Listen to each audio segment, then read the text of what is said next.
તો કેમ છો મિત્રો? જો મિત્રો અત્યારે આપણે ખેતરમાં જઈએ છીએ અને ખેતરમાં જઈ અને પછી આપણે કલ્ટિવેટર આ જમ્બો લાયા છે આપણે નવું. જો મિત્રો આ જમ્બો કલ્ટિવેટર લાયા છે અને આપણે અત્યારે ઉગાવો પાડવાનું કામ ચાલુ છે ખેતરમાં. તો આજે આપણે મિત્રો લઈને જઈએ છીએ ખેતરની અંદર. તો કેવું ચાલે છે મિત્રો તમને બતાવું. જમ્બો કલ્ટિવેટર છે નવનું, એ કેવું ચાલે છે તમને બતાવું.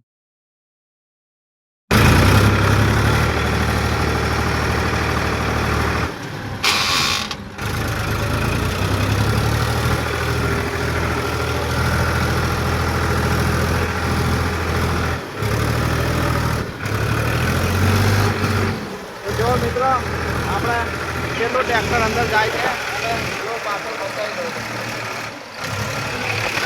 તો વગર રીંગું વગર ટ્રેક્ટર ચાલે છે.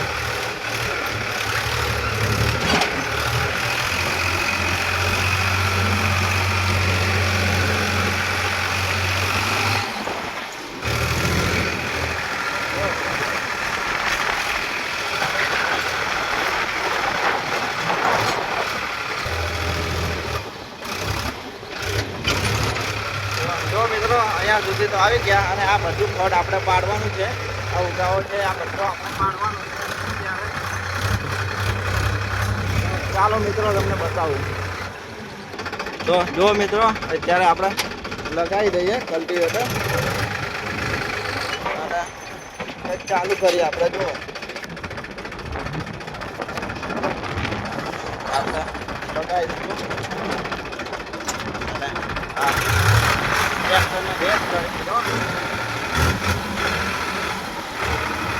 જો મિત્રો 1700 RPM રેસ કર્યો છે અને અહીંયા કેમ કે લીલું છે ને એટલા માટે બહુ કલ્ટિવેટર અંદર જાય છે પાછળ. અને જો મિત્રો તમને બતાવું કેટલું કલ્ટિવેટર જાય છે પાછળ.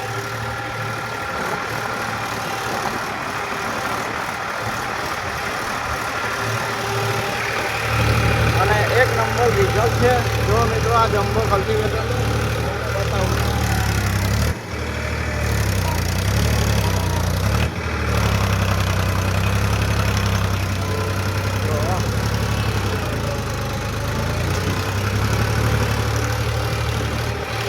પાછળ તમે જો મિત્રો કેટલું કામ કરે છે સરસ, કેટલું કામ કરે છે સરસ, એક નંબર કામ કરે છે.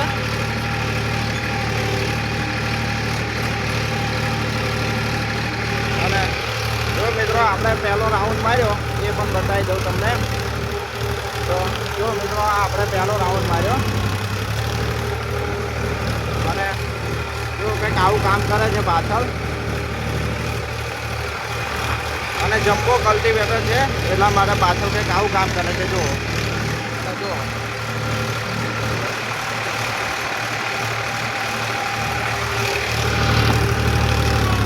તો મિત્રો અત્યારે આ ઉગાવો પાડવા માટે જમ્બો કલ્ટિવેટર લઈને આપણે આવી ગયા ને ખેતરમાં. તો મજા આવે છે કેમ કે આપણી જોડે પહેલાં સાદું કલ્ટિવેટર હતું, રેગ્યુલર જે આવે છે ને એ, પણ એમાં આટલું બધું પરફોર્મન્સ સારું નહોતું આવતું.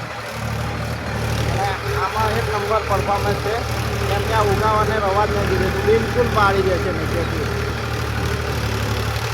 કેમ કે આપણી જોડે જો સાદું કલ્ટિવેટર હતું એને ડબલ કરવું પડતું હતું. ડબલ કરીએ ત્યારે કંઈક આવું આવતું હતું, કામ કરતું હતું. અને આ જમ્બો કલ્ટિવેટરમાં આપણે એક જ વખતમાં ડબલ કરીએ એટલું કામ સરસ કરે છે. તો જો મિત્રો આવું કામ કરે અને ઉગાવાને સહેજ પણ રવા નથી દેતું. જો મિત્રો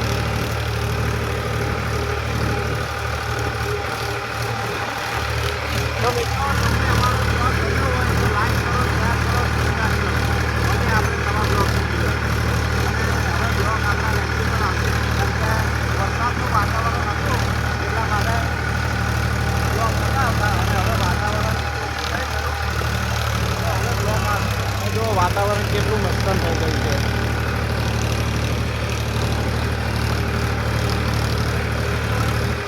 તો મિત્રો મળીએ આપણે નવા બ્લોગની અંદર.